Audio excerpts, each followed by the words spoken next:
We only brought her to secure the inheritance. That old woman will end up in a nursing home." When we arrived at the resort, the gentle swaying of the cruise ship had become a comforting rhythm after 3 days at sea. I stood on the deck, watching the sunset paint the sky in hues of orange and pink, a momentary escape from the tension that had been building since we boarded. My name is Teresa Wilson, 55 years old and newly widowed after 30 years of marriage to Richard. This cruise was my gift to the family, a chance to reconnect after the funeral, after the will, after everything. I smoothed my navy dress, the one Richard always said brought out the blue in my eyes, and made my way to the ship's fine dining restaurant.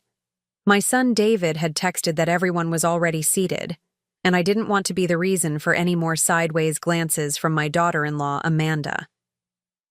The maitre d' escorted me through the elegant dining room, past tables of laughing, families and couples toasting with champagne. I spotted my family near the back, David and Amanda, my daughter Sophia and her husband Greg, and my teenage granddaughter Emma, all dressed impeccably and engaged in conversation. As I approached, I caught the tail end of what Amanda was saying, her voice low but clear enough to reach my ears. "Only brought her to secure the inheritance. This old woman will end up in a nursing home anyway." My son David chuckled, his voice barely above a whisper. "Mom doesn't suspect a thing. Once we get power of attorney, we can—" I froze mid-step, my hand instinctively clutching my pearl necklace, Richard's last anniversary gift. The world around me seemed to grow silent, the clattering of silverware and ambient chatter fading into nothing.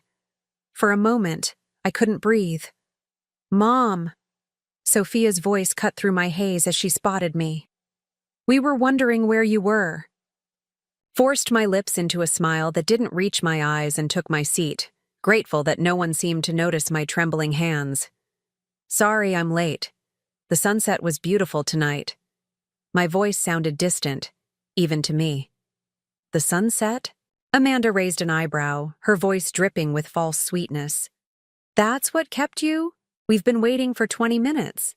"Leave her alone, Amanda," Sophia interjected, though I noticed her glance at her watch with mild irritation. "Emma?" My 17-year-old granddaughter gave me a genuine smile. "I saved you some bread, Grandma. The rosemary one you like." I thanked her quietly, breaking the bread without really seeing it. My mind was replaying Amanda's words on a cruel loop. This old woman will end up in a nursing home anyway. Was that all I was to them now? A burden? An inheritance to secure?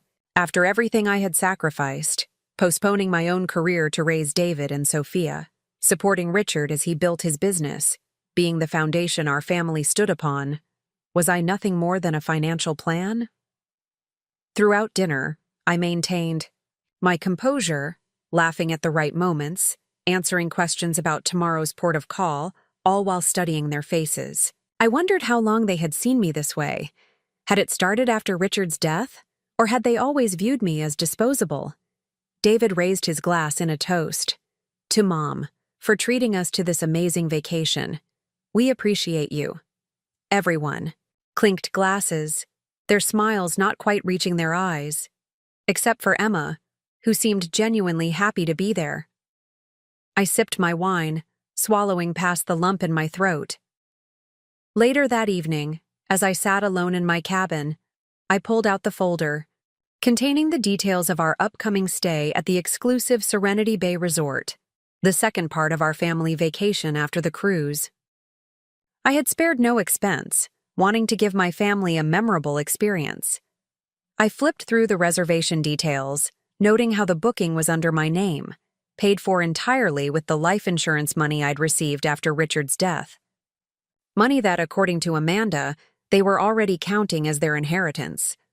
A tear slipped down my cheek before I could stop it.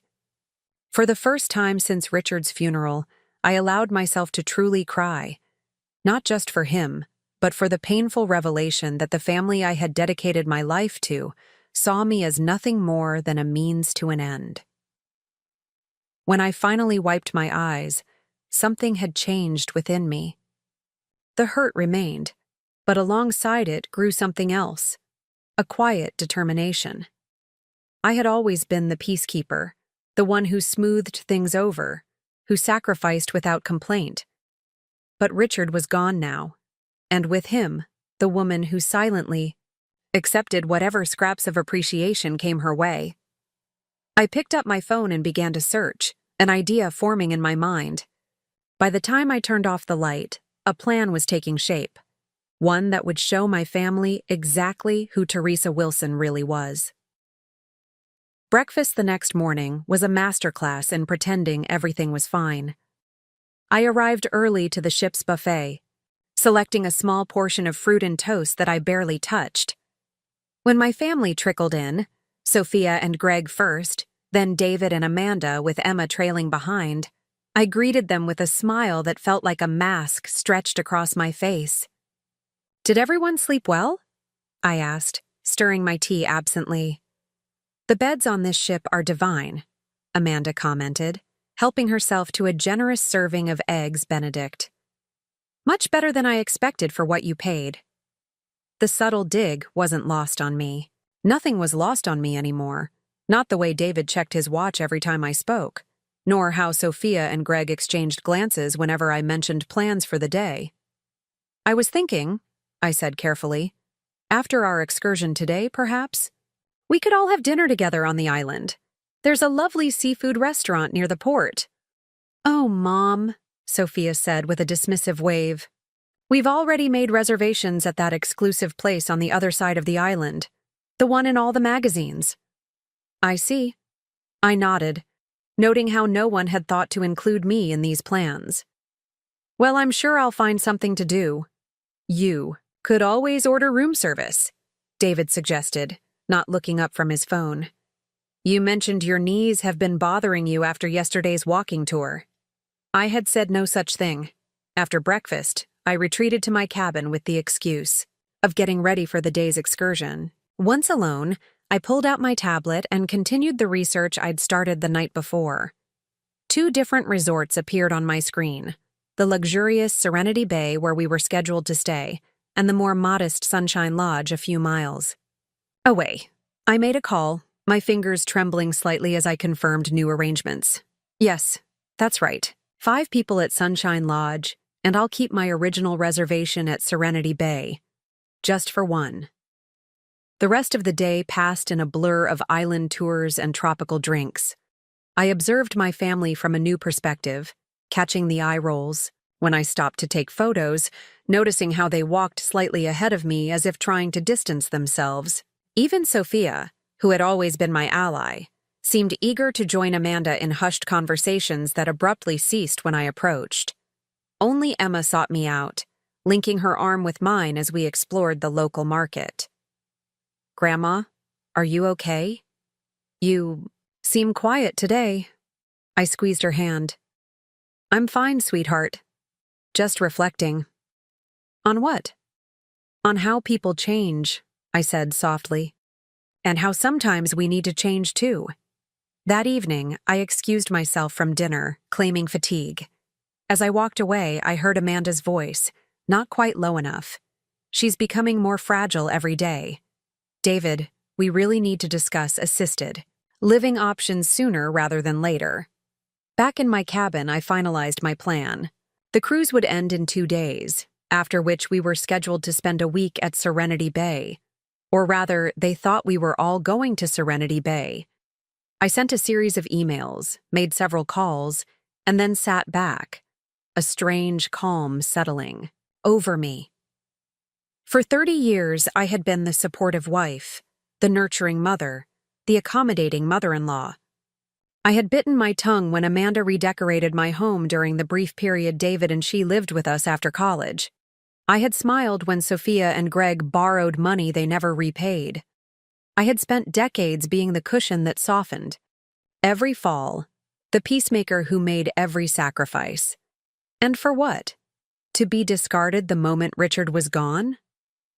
I pulled out an old photograph from my wallet, Richard and me on our 25th anniversary. His arm was around my waist, and we were both laughing at some forgotten joke. "What would you do, Richard?" I whispered to his smiling face. The answer came to me in his voice, as clear as if he were sitting beside me. Stand up for yourself, Tess. It's time. The next morning, I approached the excursion desk and made one final adjustment to my plan. The friendly staff member raised an eyebrow at my request, but didn't comment as she processed it. "It'll be our little secret," she said with a wink, handing me the envelope. I tucked it into my purse, a small smile playing on my lips. In just 48 hours, my family would discover exactly what happened when you underestimated Teresa Wilson. Not through confrontation or drama, that had never been my style, but through a quiet lesson they wouldn't soon forget. That afternoon, as we all gathered on deck to watch the ship approach our final port before disembarking, David placed his hand on my shoulder. "Mom, Amanda, and I were thinking, after the resort, maybe you should consider moving closer to us. The house is too big for you now, and we could help find a nice community." A nice community, a gentle way of saying, facility where we can stash you. I patted his hand, the same way I used to when he was a little boy seeking reassurance. "That's thoughtful, David. But don't worry about me. I have plans for my future." "Plans?" His eyebrows raised in surprise. "What kind of plans?" I smiled, watching the coastline grow larger on the horizon. "You'll see. Soon enough, you'll all see." The last day on the cruise carried a strange sense of freedom. I no longer felt the need to chase after my family's approval or attention. Instead, I observed them like a naturalist might study specimens in their natural habitat, with curiosity and emotional distance. At high breakfast, David announced he'd booked a couple's massage for him and Amanda. "You should book one too, Mom," he suggested, his tone implying I needed the relaxation. What he really meant was, "You're becoming difficult." "Perhaps," I replied, buttering my toast with deliberate care. "I have a few things to take care of first." Amanda raised an eyebrow. "Like what?" "It's not like you have appointments on a cruise ship." I simply smiled. "You'd be surprised." My first appointment was with the ship's concierge, who helped me finalize the adjustments to our post-cruise accommodations. The young woman's eyes widened slightly when I explained what I wanted to do, but she maintained her professional demeanor. "Are you sure about this arrangement, Mrs. Wilson?" she asked, her fingers hovering over the keyboard. "Absolutely," I replied. "It's time for a little family recalibration." My second stop was the business center, where I printed out new reservation details and placed them in separate envelopes. I labeled 5 of them with the names of my family members and kept one for myself. As I sealed the last envelope, a woman, about my age, took the seat next to me. She had silver-streaked dark hair and kind eyes that crinkled at the corners when she smiled. "Last day preparations?" she asked, nodding at my envelopes. "Something like that," I replied. "A surprise for my family." "How lovely," she said. "I'm Eleanor, by the way." "Teresa." We chatted as she printed her own documents. Like me, Eleanor was a widow, though she'd lost her husband 5 years ago.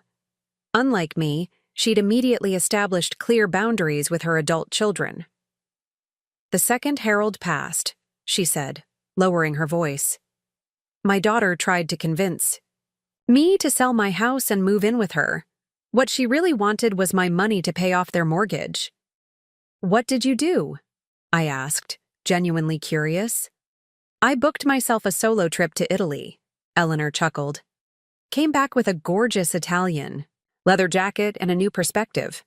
Set up a trust for the grandkids' education, bought myself a smaller place closer to my friends, and told my children they were welcome to visit the mother who now had a life of her own."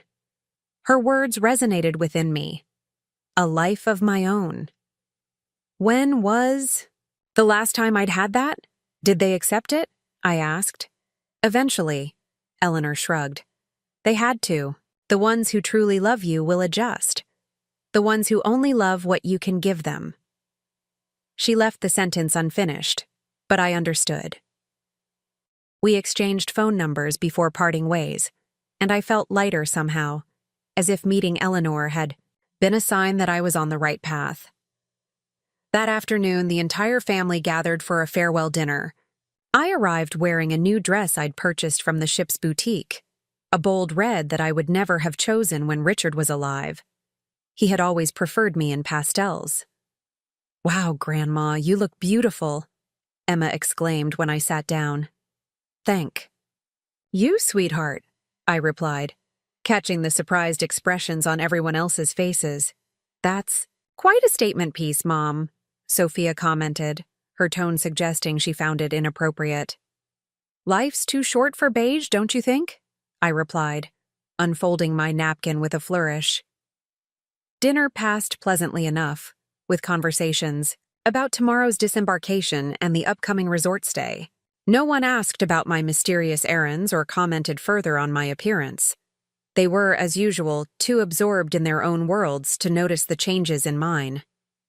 As dessert was served, David raised his glass. "To our final week of vacation at Serenity Bay. Mom, thanks again for treating us to this trip." Everyone clinked glasses, and I smiled, savoring the moment. They had no idea what awaited them tomorrow. Later that night, I stood on my private balcony, watching the moonlight dance across the ocean waves. The sea air filled my lungs as I breathed deeply, feeling both nervous and exhilarated about what I had set in motion. For so long, I had been defined by my relationships to others: Richard's wife, David, and Sophia's mother, Emma's grandmother. Tomorrow would be the first step toward becoming simply Teresa again, a woman with her own desires, boundaries, and self-respect. I touched the pearl necklace at my throat, Richard's final gift to me. "I think you'd approve," I whispered to the night sky. "Not of their behavior, but of mine." The stars twinkled in response, and I chose to take it as confirmation. Disembarkation day dawned bright and clear.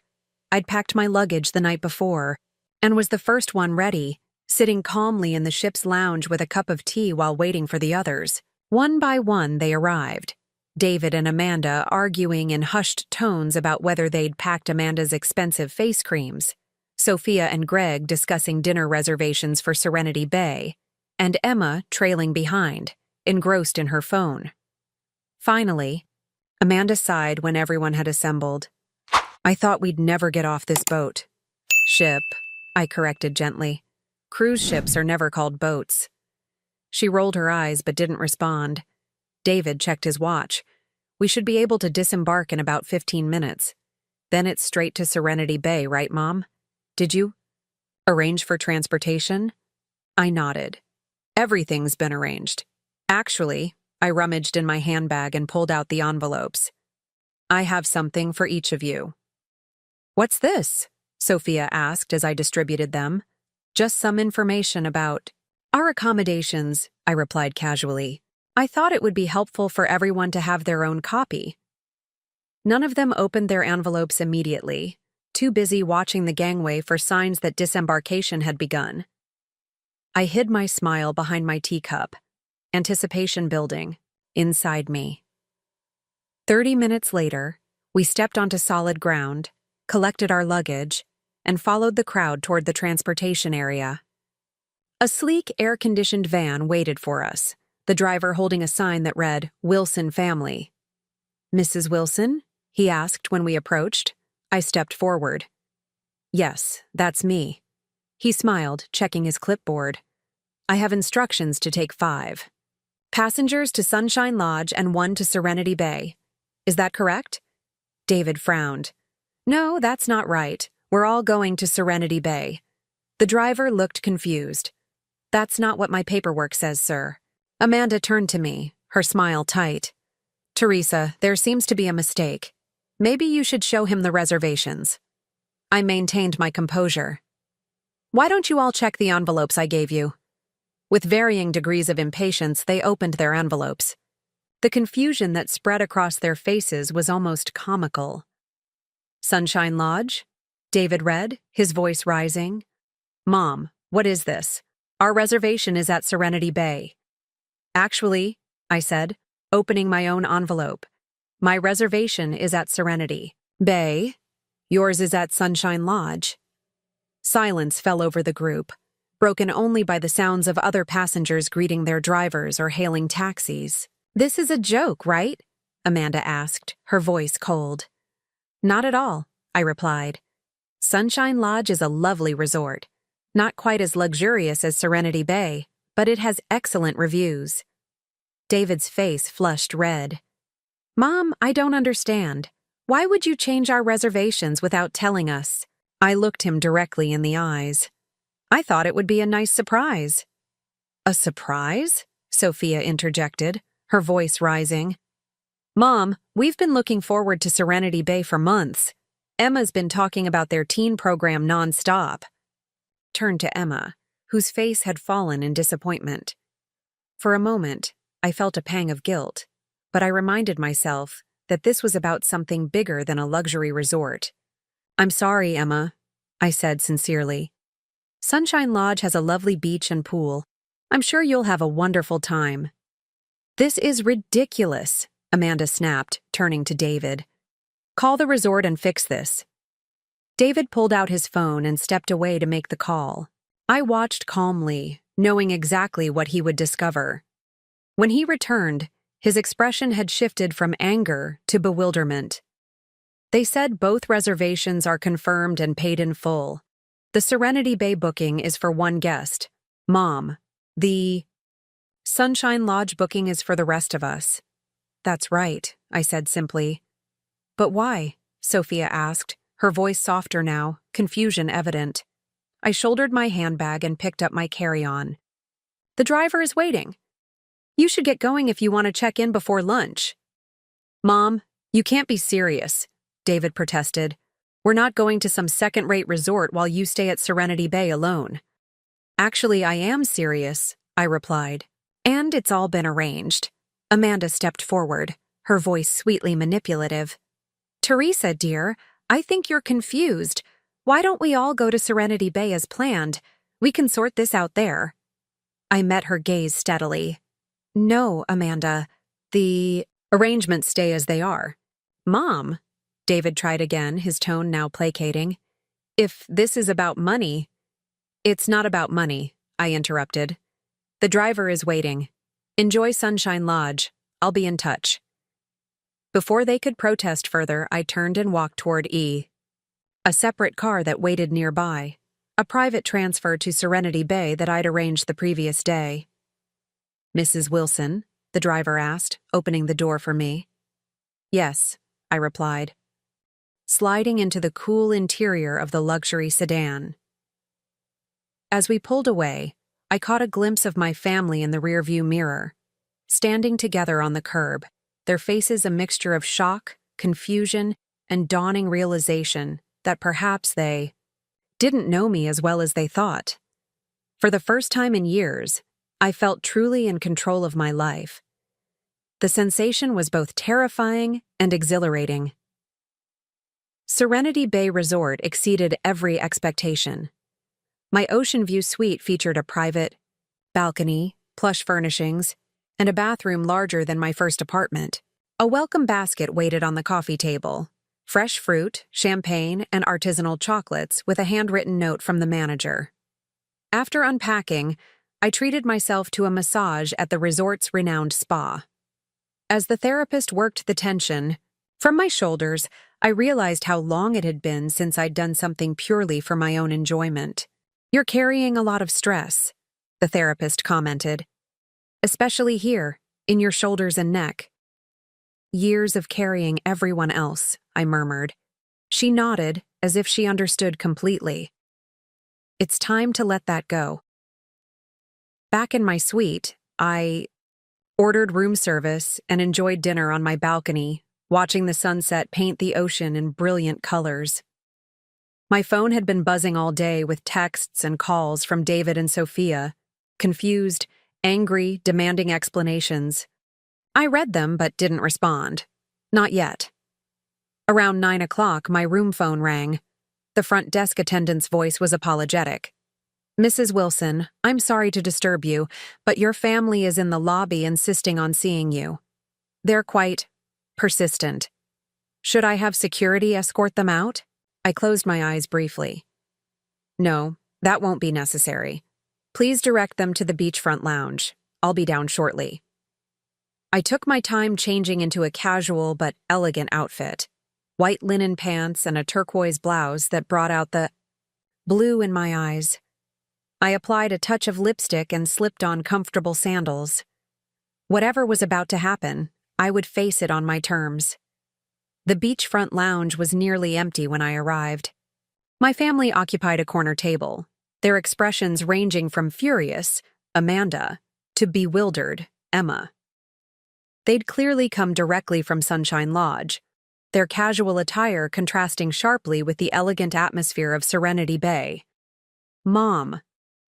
David stood as I approached. What is going on? We've been calling you all day. I took the remaining seat, facing all of them. I needed some time to myself. Time to yourself? Sophia echoed incredulously. You dump us at some budget resort and disappear? Sunshine Lodge is hardly a budget resort, I replied calmly. It has 4 stars and excellent reviews. That's not the point, Amanda snapped. The point is you tricked us. You lied to us. I met her gaze evenly. Did I? Or did I simply make arrangements that suited what you all apparently think of me? A tense silence fell over the table. David shifted uncomfortably. What are you talking about, Mom? I took a deep breath. I heard you, Amanda, on the cruise. I heard what you said about me. Amanda's face paled slightly, but she quickly recovered. I don't know what you're talking about. I think you do, I said. We only brought her to secure the inheritance. This old woman will end up in a nursing home anyway.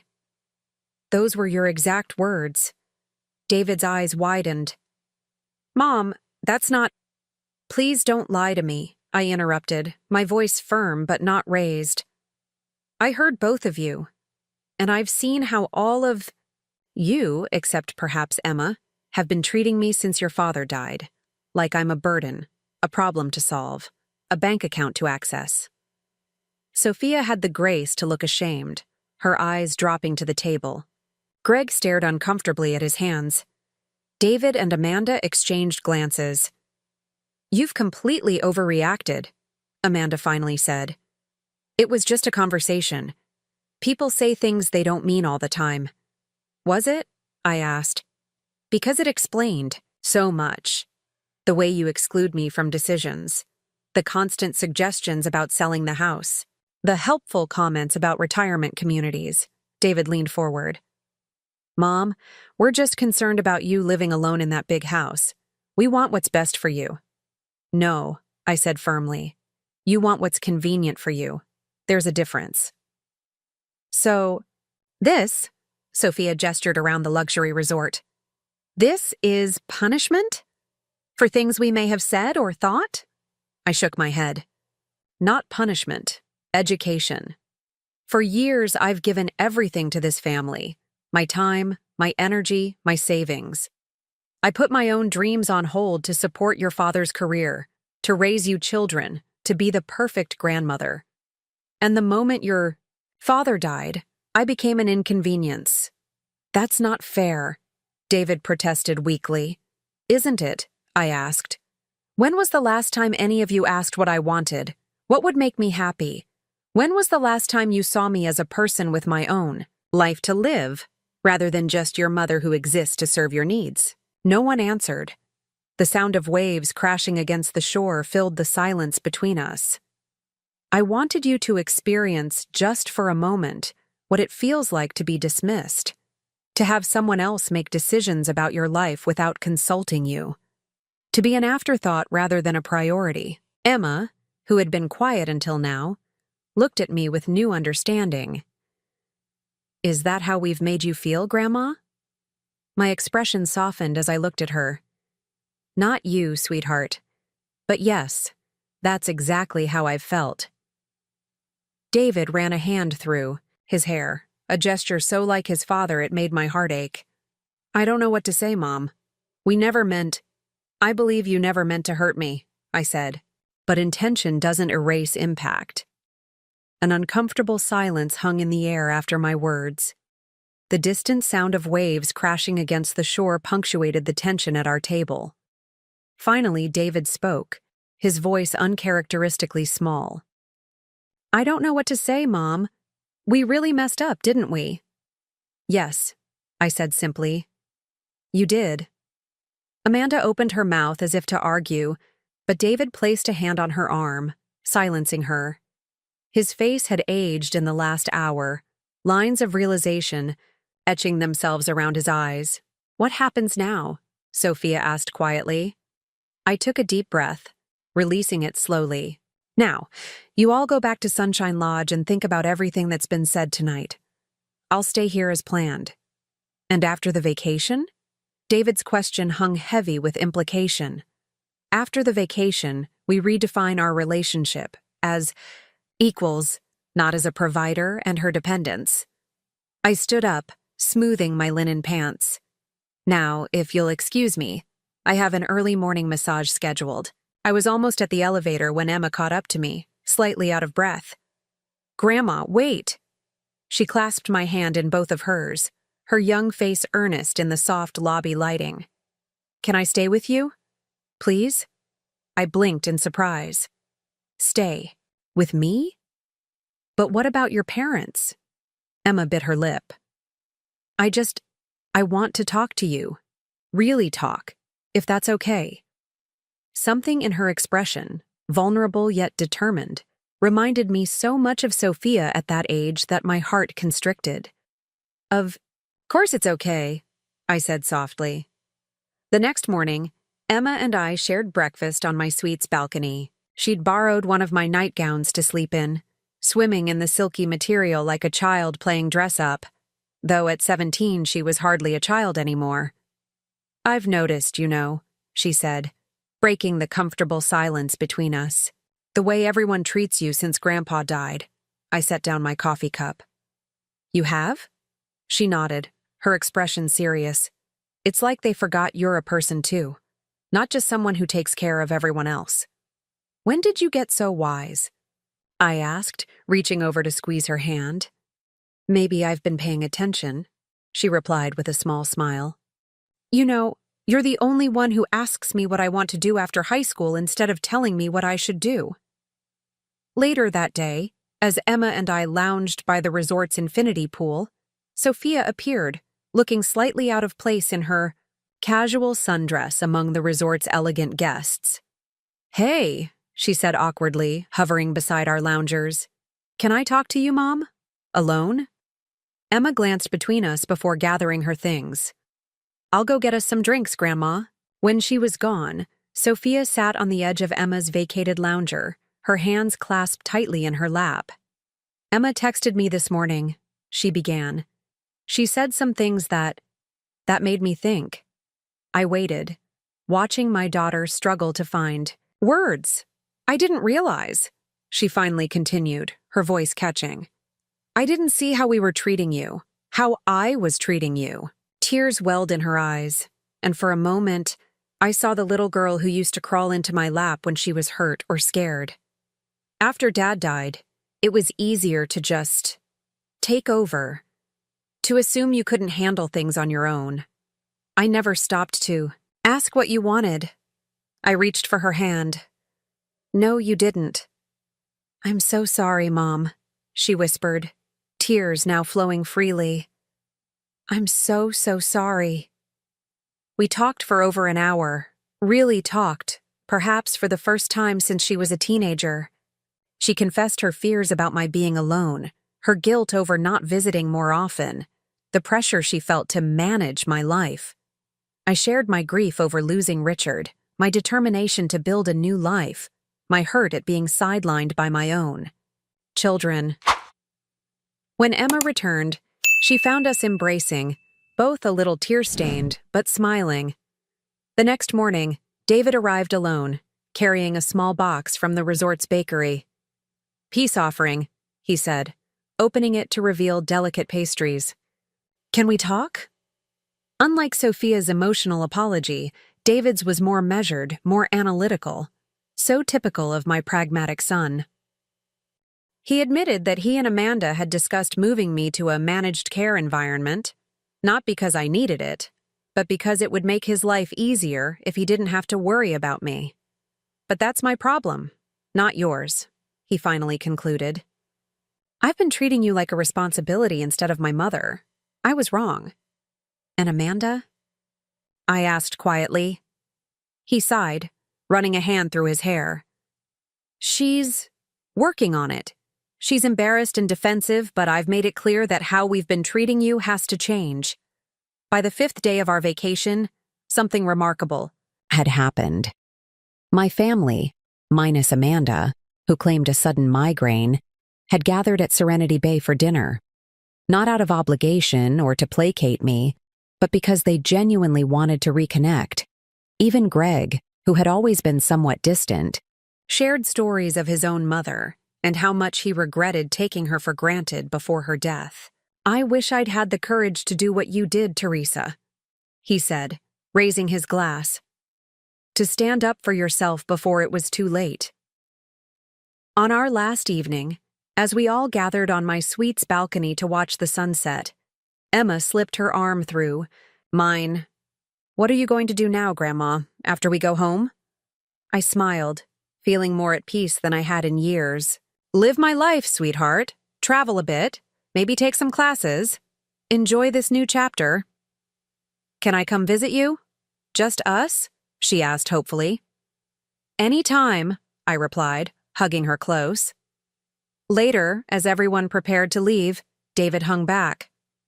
Mom, he said hesitantly, I know we can't erase what happened, but I want you to know that I will do better. I studied his face, so like his father's, yet uniquely his own.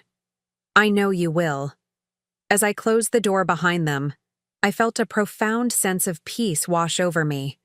My small act of rebellion had opened a door I hadn't known existed, a path to a relationship with my family based on mutual respect rather than obligation.